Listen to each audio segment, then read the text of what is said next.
الحمد لله نحمده ونستعينه ونستغفره ونؤمن به ونتوكل عليه ونعوذ بالله من شرور أنفسنا ومن سيئات أعمالنا من يهده الله فلا مضل له ومن يضلله فلا هادي له ونشهد أن لا إله إلا الله وحده لا شريك له ونشهد أن سيدنا ومولانا محمدا عبده ورسوله فصلى الله عليه وسلم تسليما كثيرا أما بعد فأعوذ بالله من الشيطان الرجيم بسم الله الرحمن الرحيم يا أيها الذين آمنوا اتقوا الله حق تقاته ولا تموتن إلا وأنتم مسلمون واعتصموا بحبل الله جميعا ولا تفرقوا واذكروا نعمة الله عليكم إذ كنتم أعداء فألف بين قلوبكم فأصبحتم بنعمته إخوانا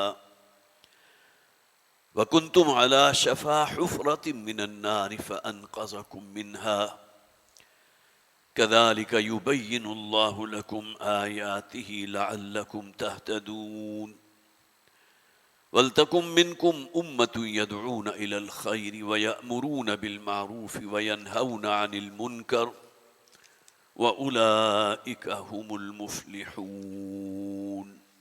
صدق الله العظيم رب اشرح لي صدري ويسر لي أمري واحلل عقدة من لساني يفقهوا قولي اللهم ألهمنا رشدنا وأعذنا من شرور أنفسنا آمین یا رب العالمین۔ حضرات، ماہ رمضان ہم سے رخصت ہوا اور 3 ہفتے اس کو بیت گئے۔ پچھلی مرتبہ جو میں نے گفتگو کی تھی اس کا اصل حاصل یہ تھا کہ قرآن حکیم کے جو اس ماہ مبارک میں نازل ہوا تھا اور خصوصی فضیلت اس ماہ مبارک کو اللہ کی طرف سے جو دی گئی، روزے جیسی عبادت اس مہینے کے لیے مخصوص کی گئی، تو وجہ جواز کیا ہے؟ قرآن حکیم کا نزول، شہر رمضان الذی انزل فیہ القرآن۔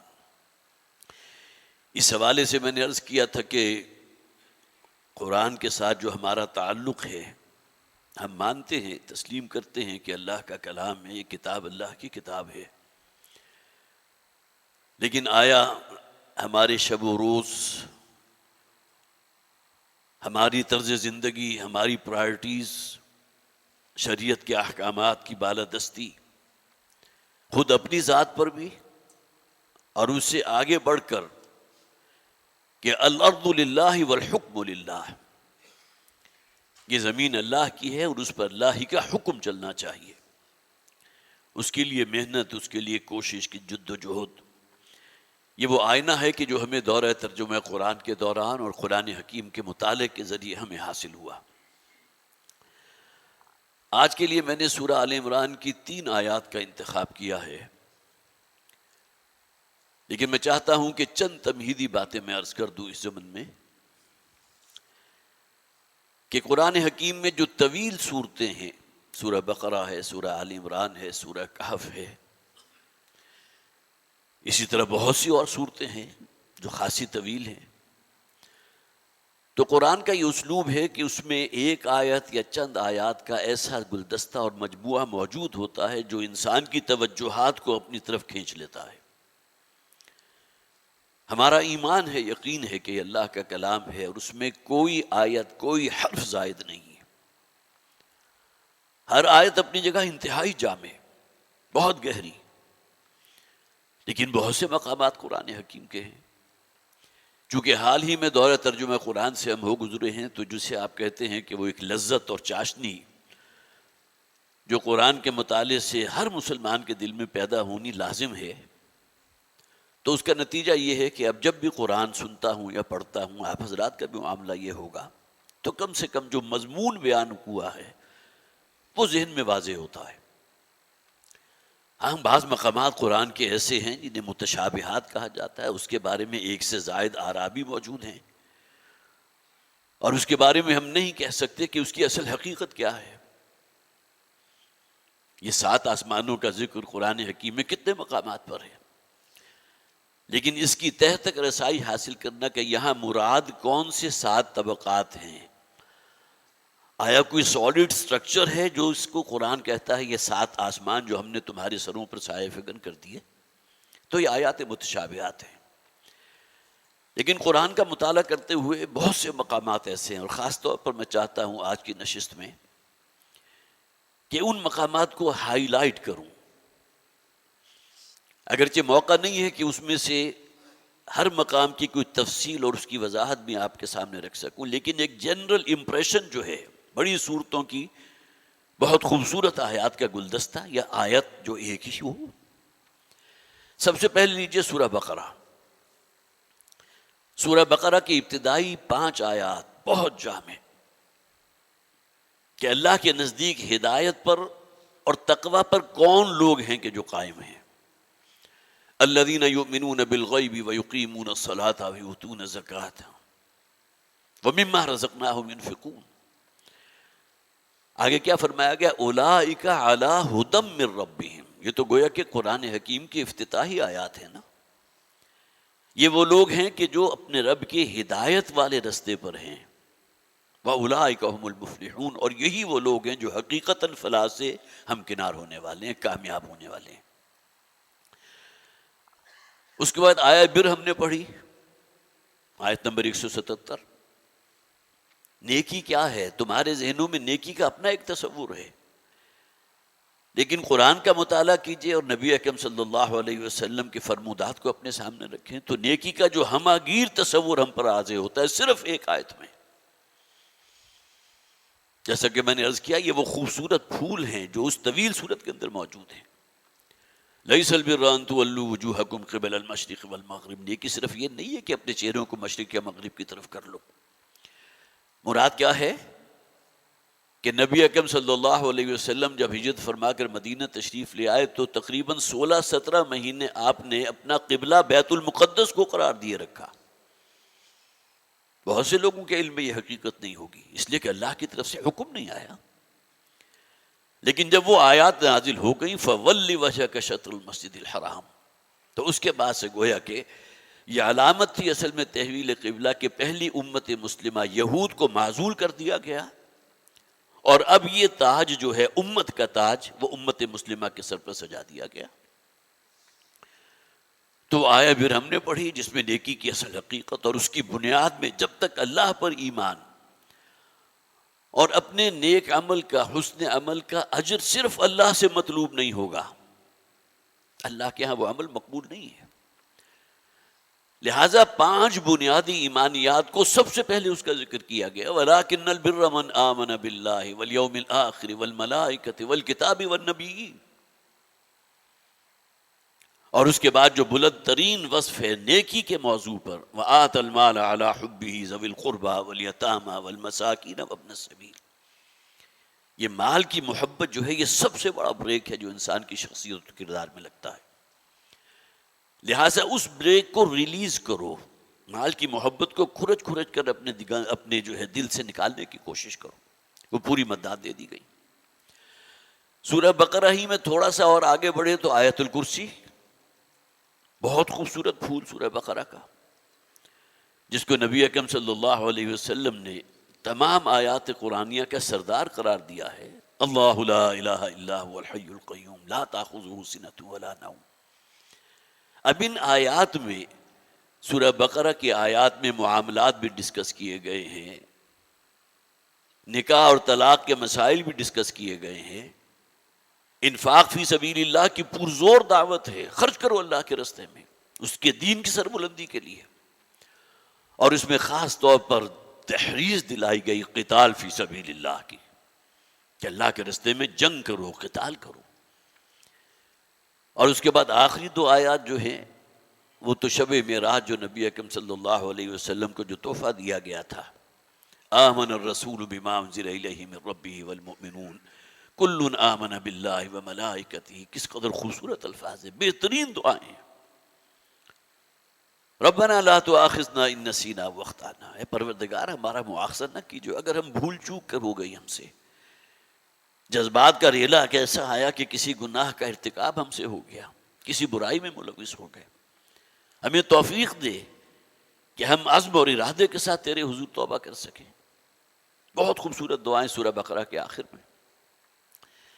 اسی کے بالکل ساتھ جڑی ہوئی سورہ آل عمران ہم نے پڑھی، اس کے بالکل ابتدا میں جو آیات، دو آیات، قل اللہم مالک الملک تؤتی الملک من تشاء وتنزع الملک ممن تشاء وتعز من تشاء وتذل من تشاء بیدک الخیر انک علی کل شیء قدیر تولج اللیل فی النہار وتولج النہار فی اللیل وتخرج الحی من المیت وتخرج المیت من الحی وترزق من تشاء بغیر حساب۔ کیا خوبصورت دعائیں ہیں، کیا خوبصورت الفاظ ہیں۔ اسی طرح سورہ آل عمران کے بالکل وسط میں وہ 3 آیات کے جس کی ابھی میں نے تلاوت کی تھی آپ کے سامنے، یہ 3 آیات پر مشتمل ایک بہت خوبصورت گلدستہ ہے۔ سورہ آل عمران کی 199 آیات میں سے بالکل وسط میں آیت نمبر 102، 103 اور 104، جس پر انشاءاللہ تفصیل سے بیان ہوگا۔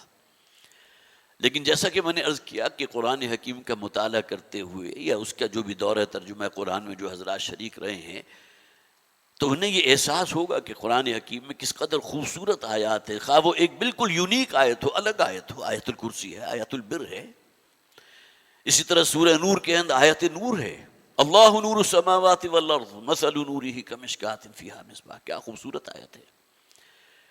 تو ہمارے دل میں اگر یقین ہو اللہ کے اس کلام کا کہ واقعتاً اللہ کا کلام ہے، تو ان آیات کو پڑھتے ہوئے جو کیفیت انسان کے اوپر طاری ہونی چاہیے، اور اگر نہیں ہو رہی تو ہمیں سنجیدگی سے غور کرنا چاہیے کہ کہیں کوئی رکاوٹ ہے، کوئی حجاب ہے، کوئی پردہ ہے جو درمیان میں حائل ہے۔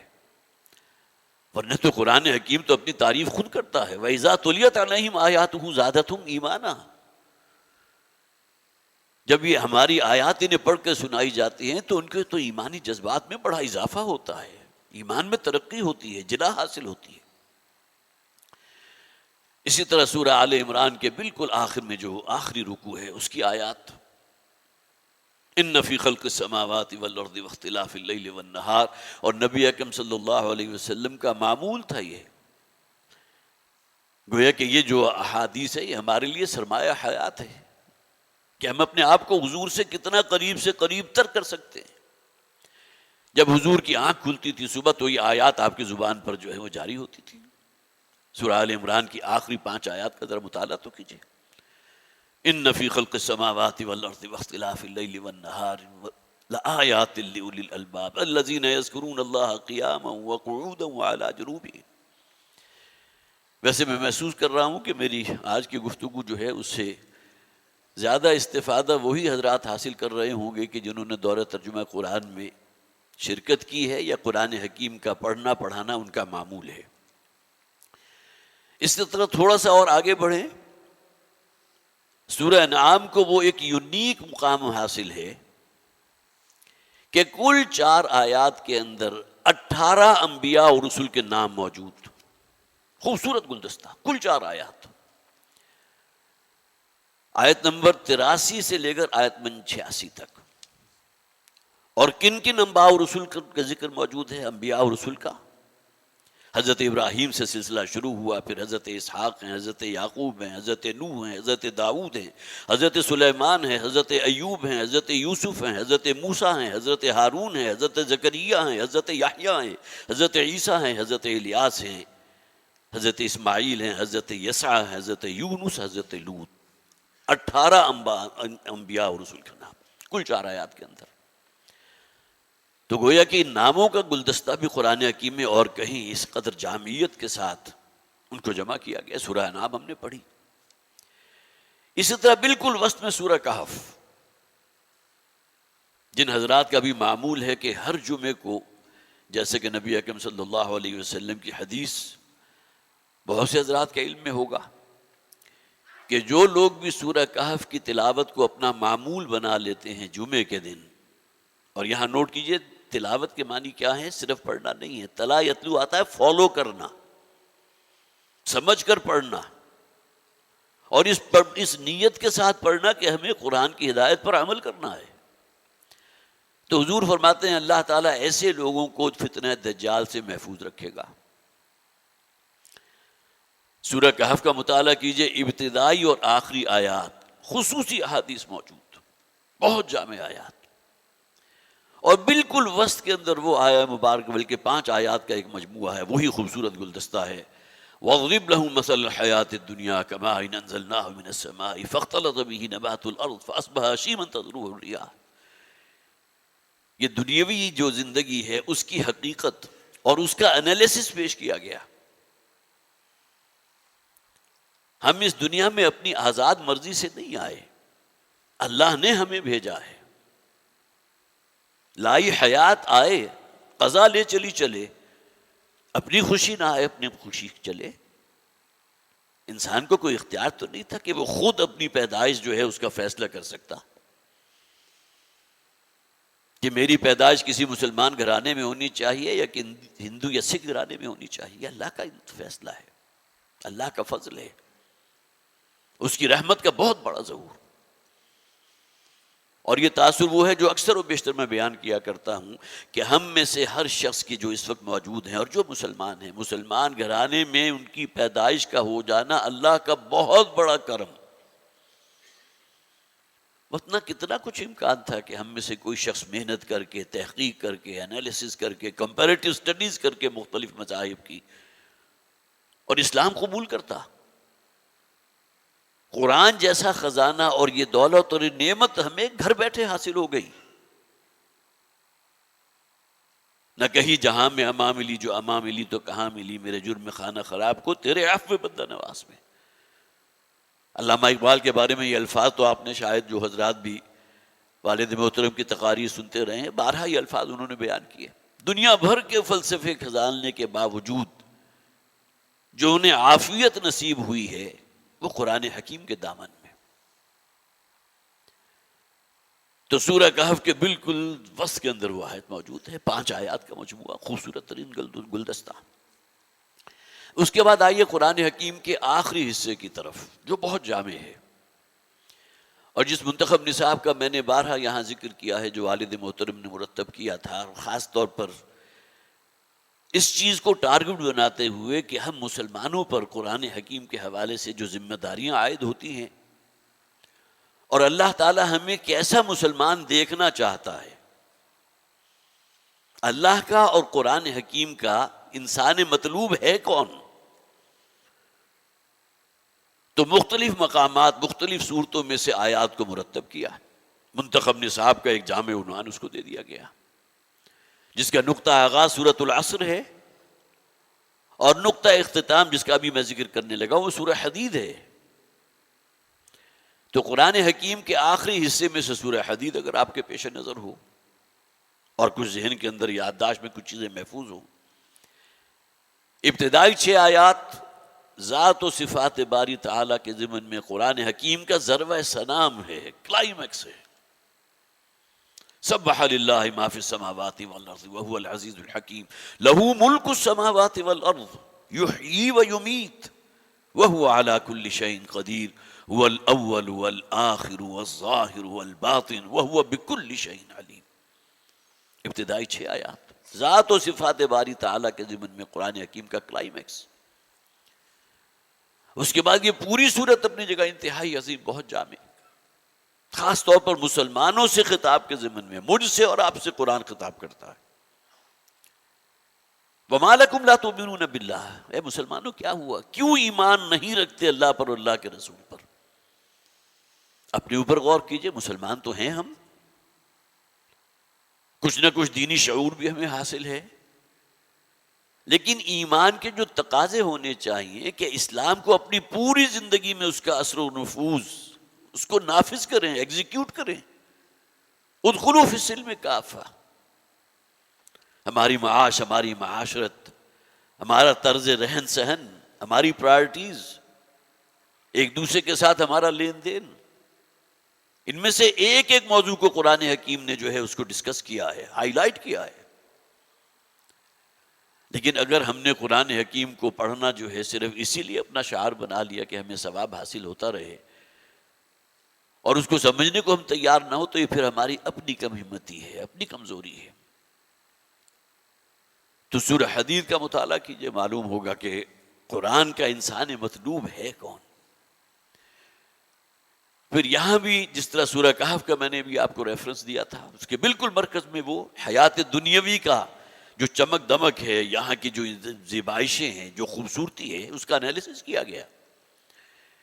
اسی طرح سورہ حدید کے آخر میں فرمایا گیا اعلموا انما الحیات الدنیا لعب ولہو وزینۃ وتفاخر بینکم وتکاثر فی الاموال والاولاد۔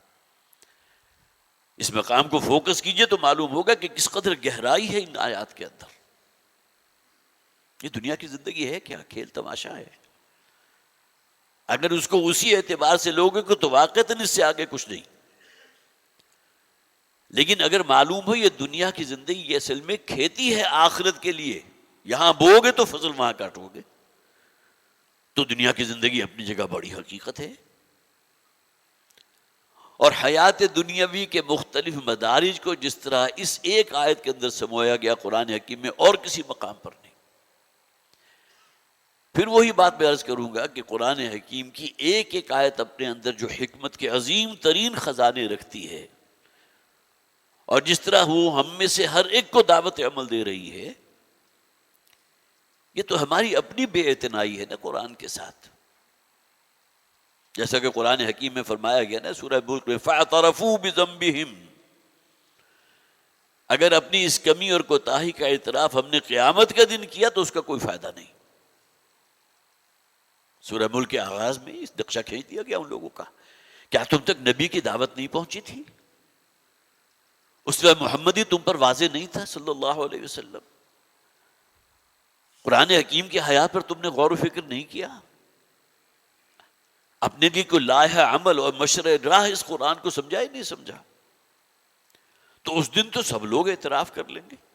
فَاعْتَرَفُوا بِذَنبِهِمْ، اپنی اس کمی کا، کوتاہی کا، اپنے کفر کا، اپنے شرک کا، مختلف طبقات ہیں نا۔ لیکن آگے کیا فرمایا؟ فَسُحْقًا لِأَصْحَابِ السَّعِيرِ، اب پھٹکار ہیں ان لوگوں پر، اس لیے کہ ان کا ٹھکانہ اب جہنم ہے۔ اب کوئی دوبارہ ان کے پاس آپشن نہیں ہے کہ دنیا کی زندگی پھر دوبارہ انہیں دے دی جائے اور 60-70 برس یا اس سے کم عرصہ جو ہے ان کو پھر ہماری طرف سے جو ہے وہ رعایت دے دی جائے کہ جا کر اب نیک اعمال کر لو تاکہ یہاں آخرت میں جہنم سے بچ سکو، اس کا کوئی سوال نہیں۔ فَسُحْقًا لِأَصْحَابِ السَّعِيرِ۔ اسی طرح سورہ حشر اور اس کی آخری 3 آیات، جیسا کہ میں نے عرض کیا تھا سورہ انعام میں 4 آیات میں 18 انبیاء اور رسول کا ذکر، جن کے تمام کے نام میں نے آپ کو گنوا دیے۔ اسی طرح سورہ حشر کی آخری 3 آیات میں سمجھتا ہوں بہت سے لوگوں کو یاد ہوگی، بہت عظیم آیات ہیں، اور اس کے اندر بھی جس طرح اللہ تعالیٰ کے اسماء حسنہ کو، جو خوبصورت ترین نام ہے اللہ کے، واللہ الذی لا الہ الا هو عالم الغیب والشہادہ هو الرحمن الرحیم، اللہ کا تعارف سب سے پہلے کس صفات کے ساتھ کرایا گیا؟ وہ رحمان ہے، رحیم ہے۔ اس کی رحمت جو ہے وہ انسانوں کو اپنی آغوش میں لینے کے لیے بےتاب ہے۔ ہم تو مائل بکرم ہیں، کوئی سائل ہی نہیں، راہ دکھلائیں کسے راہ روی منزل ہی نہیں۔ یہ ہماری طرف سے کمی ہے، تقصیر ہے، کوتاہی ہے، ہم متوجہ نہیں ہوتے۔ واللہ الذی لا الہ الا هو الملک القدوس السلام المؤمن المہیمن العزیز الجبار المتکبر، 8 اسماء حسنہ اس ایک آیت کے اندر۔ اور ان تینوں آیات کو جب آپ ٹوٹل کریں گے تو 17 اسماء ہیں اللہ تعالیٰ کے اسماء حسنہ، خوبصورت ترین نام صفاتی اعتبار سے۔ تو گویا کہ اللہ کے ناموں کا خوبصورت ترین گلدستہ سورہ حشر کے آخری 3 آیات، اور ان کی بڑی خصوصی فضیلت ہے۔ اس کے بعد آ جائیے قرآن حکیم کے بالکل آخر میں 3 سورتیں، سورہ اخلاص ہے، سورہ فلق ہے، سورہ ناس ہے۔ ان کی فضیلت کا کیا کہنا، جو نبی اکرم صلی اللہ علیہ وسلم کے روزانہ کے معمول میں شامل تھا، مستند احادیث موجود ہیں۔ اس کے باوجود ہم میں سے کتنے لوگ ہوں گے جو اس کا اہتمام کرتے ہوں گے کہ حضور رات سونے سے پہلے ان تینوں سورتوں کی تلاوت فرما کر اپنی ہتھیلیوں پر پھونک مارتے تھے، اپنے پورے جسم پر پھیر لیتے تھے. سورہ اخلاص، سورہ فلق، سورہ ناس، معوذتین کہا جاتا ہے آخری دو سورتوں کو. تو یہ پورے قرآن حکیم میں خاص طور پر اس اعتبار سے کہ کتنے ہی ایسے خوبصورت مقامات ہیں، آیات کے گلدستے ہیں، 3 آیات ہیں، 5 آیات ہیں. یہ قرآن حکیم میں جا بجا موتیوں کی طرح بکھرے ہوئے ہیں. ہاں وہ ایک ہی آیت کیوں نہ ہو، جیسا کہ میں نے عرض کیا آیت الکرسی ہے تمام آیات قرآنیہ کی سردار، آیت نور ہے. اللہ نور السماوات والارض مثل نورہ کمشکاۃ فیہا مصباح المصباح فی زجاجہ. اب یہ میری تمام گفتگو آج کی اصل میں ان 3 آیات کے حوالے سے تھی کہ جس کی میں نے ابھی آپ کے سامنے تلاوت کی ہے. صرف ترجمہ میں آج کرتا ہوں، انشاءاللہ اگلی مرتبہ ان پر ہماری گفتگو ہوگی. لیکن میں نے چاہا کہ رمضان مبارک کے جو اثرات ابھی ہمارے اندر الحمدللہ موجود ہیں، قرآن حکیم کے ساتھ ہمارا ایک شغف بھی ہے، کوئی تلاوت کا معمول بھی ہے، تو چند ایسی باتیں جو میرا تاثر رہا دورہ ترجمہ قرآن کے دوران، اور میں چاہتا ہوں کہ آپ کے ساتھ بھی اس کو شیئر کروں، تو وہ باتیں میں نے آپ کے سامنے رکھی ہیں. اور اس بات کے پھر اعادے کے ساتھ کہ قرآن حکیم کی ہر آیت بہت بڑی نعمت ہے اللہ کی. کوئی آیت زائد نہیں ہے، کسی میں کوئی مبالغہ نہیں ہے. یہ اللہ کا کلام ہی تو شاعرانہ کلام ہوتا ہے جس میں تعلی بھی ہوتی ہے، مبالغہ بھی ہوتا ہے. ردیف اور قافیہ کے اہتمام میں جو ہے انسان ادھر کا ادھر ہو جاتا ہے، لیکن یہ اللہ کا کلام ہے. سورہ آل عمران آیت نمبر 102، 103 اور 104 صرف ترجمہ کرتے ہیں، اور اس کے بعد انشاءاللہ اگلی مرتبہ اس کی تفسیر ہوگی. یا ایھا الذین آمنوا اتقوا اللہ، ایمان اللہ کا تقوی اختیار کرو. حق تقاتی، وہ تقوی کہ جتنا تقوی کا حق ہے. اب یہاں بھی قیامت مضمر ہے کہ اللہ کے تقوی کا حق ادا کر دینا، حکم تو یہی ہے. تو اللہ تعالیٰ کی طرف سے بعد میں رعایت دی گئی. نہیں، سورۃ تغابن میں فاتقوا اللہ ما استطعتم، جتنی تمہارے اندر استطاعت ہے اللہ کا تقوی اختیار کرو. ولا تموتن الا وانتم مسلمون، اور دیکھو تمہیں موت نہ آنے پائے مگر حالت اسلام پر، فرما برداری کے عالم میں. جان نکلے تو یہ نہ ہو کہ تمہاری زندگی میں حرام چیزیں شامل ہوں. فرما برداری تو اسی کو کہیں، ورنہ اگر دین کا وہ تصور ہے کہ کچھ حصے پر تو عمل کر رہے ہیں اور دین کا بہت بڑا حصہ وہ ہے جس کا تعلق ہماری معاش اور معاشرت سے، وہ اللہ کے حکم سے آزاد، تو یہ فرما برداری اور اطاعت اللہ کو مقبول نہیں ہے. وَاعْتَصِمُوا بِحَبْلِ اللَّهِ جَمِيعًا وَلَا تَفَرَّقُوا، اور دیکھو اے مسلمانوں، اللہ کی رسی کے ساتھ چمٹ جاؤ مضبوطی کے ساتھ. وَلَا تَفَرَّقُوا، اور باہم متفرق مت ہونا. وَاذْكُرُوا نِعْمَتَ اللَّهِ عَلَيْكُمْ، اور ذرا یاد کرو اللہ کی اس نعمت کو جو اس کی تم پر ہوئی تھی. اِذْ كُنْتُمْ أَعْدَاءً فَأَلَّفَ بَيْنَ قُلُوبِكُمْ، جبکہ تم باہم ایک دوسرے کے دشمن تھے، اللہ تعالیٰ نے تمہارے درمیان باہمی الفت اور محبت پیدا کر دی. فَأَصْبَحْتُمْ بِنِعْمَتِهِ إِخْوَانًا، اور تم اللہ کی فضل، اللہ کی رحمت سے باہم بھائی بھائی بن گئے. وَكُنْتُمْ عَلَى شَفَا حُفْرَةٍ مِّنَ النَّارِ، اور تم تو آگ کے گڑھے کے بالکل کنارے تک پہنچ چکے تھے. فَأَنْقَذَكُم مِّنْهَا، اللہ تعالیٰ نے وہاں سے تمہیں کھینچ کر بچا لیا. پھر ذہن میں وہی بات لے آئیے کہ اسلام اور قرآن کی دولت ہمیں بغیر کسی محنت کے گھر بیٹھے بٹھائے حاصل ہو گئی. فَأَنْقَذَكُم مِّنْهَا كَذَلِكَ يُبَيِّنُ اللَّهُ لَكُمْ آيَاتِهِ لَعَلَّكُمْ تَهْتَدُونَ. اسی طرح اللہ تعالیٰ اپنی آیات کی تبیین فرماتا ہے، وضاحت فرماتا ہے تاکہ تم ہدایت کے رستے پر رہو.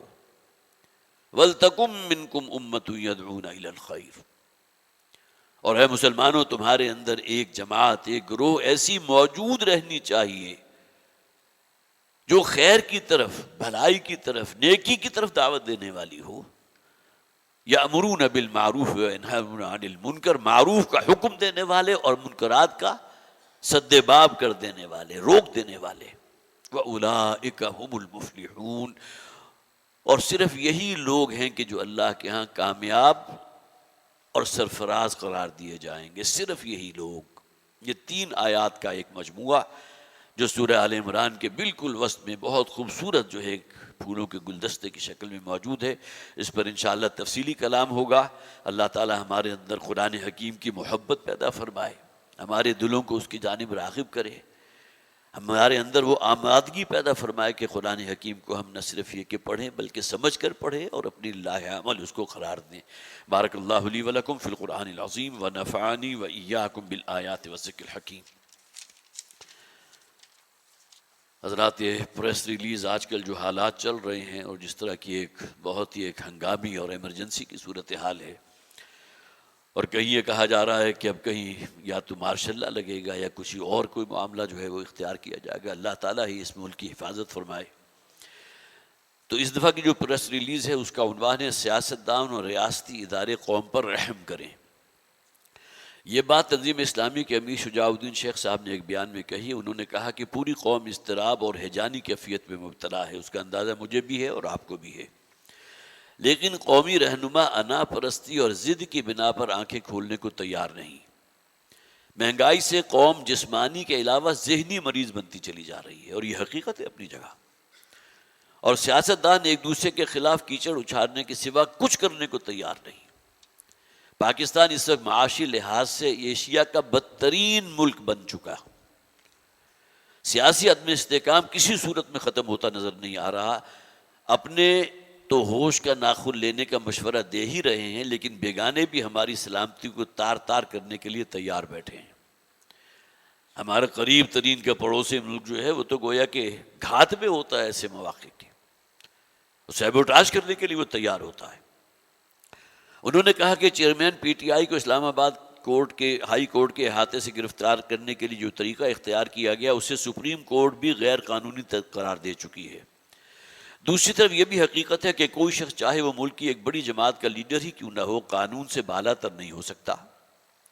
ملک کے کسی شہری کی گرفتاری اگر حکومت، انتظامیہ یا دوسرے قانون نافذ کرنے والے اداروں کو مطلوب ہے تو آئین اور قانون کے دائرے میں رہتے ہوئے ہونی چاہیے، اور اس شہری کا بھی فرض ہے کہ وہ قانون نافذ کرنے والے اداروں کے ساتھ مکمل تعاون کرے اور اپنا معاملہ عدالت کے سپرد کر دے۔ انہوں نے عمران خان کی گرفتاری پر پی ٹی آئی کے اراکین کی طرف سے پرتشدد احتجاج اور سرکاری املاک کو نقصان پہنچانے کے واقعات کی شدید مذمت کرتے ہوئے کہا کہ کسی بھی تحریک کے رہنماؤں کے لیے یہ بنیادی ذمہ داری ہوتی ہے کہ وہ اپنے کارکنان کو نظم کا پابند بنائیں، ورنہ تو ہوتا یہ ہے کہ گیم پھر ان کے ہاتھ سے نکل جاتی ہے، اور وہ عناصر جو پاکستان کے اندر جو ہے تخریب کاری کرنا چاہتے ہیں، اس کی سالمیت کو جو ہے وہ اس کے لیے درپے ہیں اس کو ختم کرنے کے لیے، تو انہیں موقع مل جاتا ہے۔ انہوں نے عمران خان کی گرفتاری پر پی ٹی آئی کے شدید مذمت کرتے ہوئے کہا کہ کسی بھی تحریک کے رہنماؤں کی بنیادی ذمہ داری ہوتی ہے کہ وہ اپنے کارکنان کے نظم کا پابند بنائیں اور ان کی ایسی تربیت کریں کہ وہ ہر حال میں صبر و تحمل کا مظاہرہ کریں اور تخریبی کارروائیوں سے گریز کریں۔ انہوں نے مزید کہا کہ اگرچہ ہر شہری کو ریاستی اداروں کا احترام کرنا چاہیے، لیکن ریاستی اداروں کا بھی فرض ہے کہ وہ اپنی آئینی اور قانونی حدود میں رہیں اور دوسروں کے کام میں مداخلت نہ کریں۔ انہوں نے مزید کہا کہ حکومت، اپوزیشن اور مقتدر حلقوں کو سپریم کورٹ کی اس تلقین پر غور کرنا چاہیے کہ آئین کی پاسداری اور ملک کی سلامتی کو یقینی بنانا سب کی ذمہ داری ہے، اور فریقین مل کر سیاسی معاملات کا حل تلاش کریں۔ پی ٹی آئی اور پی ڈی ایم مذاکرات کو بحال کیا جائے تاکہ آئین کے مطابق انتخابات کے لیے لائحہ عمل طے کیا جا سکے اور ملک سے سیاسی انتشار مکمل طور پر ختم کیا جا سکے۔